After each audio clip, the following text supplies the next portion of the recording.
What's the best piece of dad lore you've ever heard? When I was a kid, my dad worked night shifts as a security guard in a big office building. Every morning before school, he'd tell me weird little stories: raccoons in the dumpster, power outages, once even a guy who tried to sleep in a janitor closet. But one story topped them all. The building had just installed this fancy new art fountain in the lobby. Sleek metal design, lights synced to music, shallow water swirling at the base. It was absurdly expensive, and management treated it like a sacred object. One night around 2 a.m., Dad noticed the fountain spinning too fast. The lights were flashing randomly, water was splashing onto the floor, and the whole thing started to shake. No one from maintenance was answering their phone. Dad knew he'd get blamed if anything broke, so he grabbed the instruction manual from the control closet.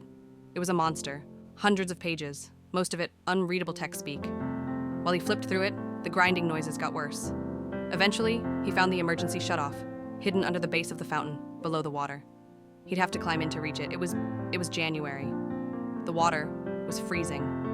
He kicked off his shoes, rolled up his pants, and stepped in. The cold hit so hard it knocked the wind out of him. He had to go under twice before finding the switch.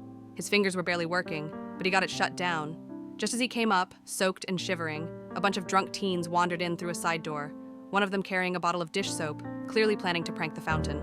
Dad didn't say a word, just pointed at the ceiling camera and nodded. They took off running. He changed into his backup clothes and finished his shift like it was any other night. The next morning, management reviewed the footage.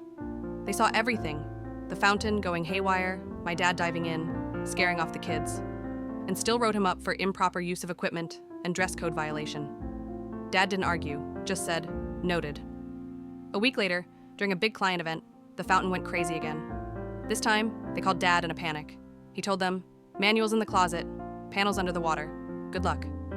One of the supervisors had to climb in, full suit and tie, in front of a crowd of people.